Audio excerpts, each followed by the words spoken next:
the apostrophe S, possessive, is an issue, is a problem for us Latin people. Well, at least for Brazilian people, it is a problem.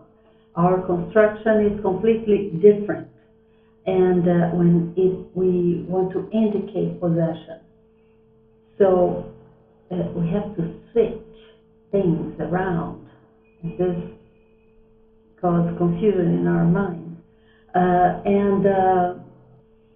so you should use very, very simple words, a simple vocabulary, a vocabulary that the students are very familiar with, like pen, book, room, and you can even use your student's office or the class to walk around with your student and say, this is John's office, this is Mary's class.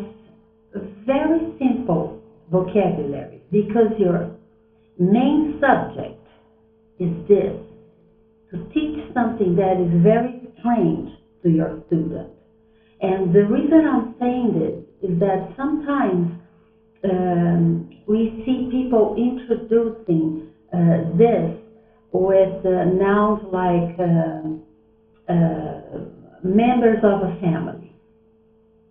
In members of a family, there are many words that the students don't know. And the main issue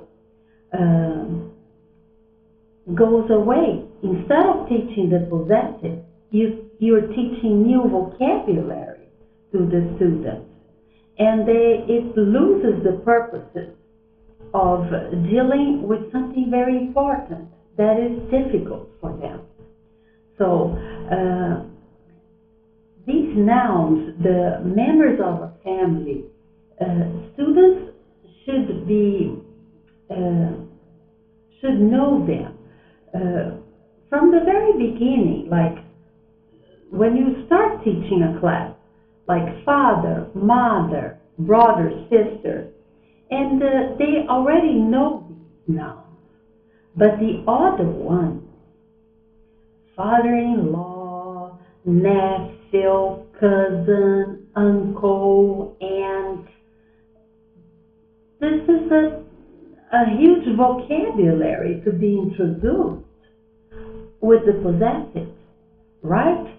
Do it little by little. Don't spend a whole class in a vocabulary that at this point of for beginners, it's useless, you know?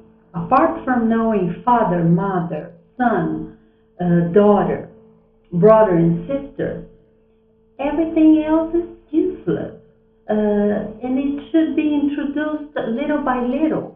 Ah, my brother-in-law. Oh, yes, your brother-in-law, your sister-in-law. And not, you shouldn't spend a whole class to teach this kind of vocabulary. Okay? My opinion.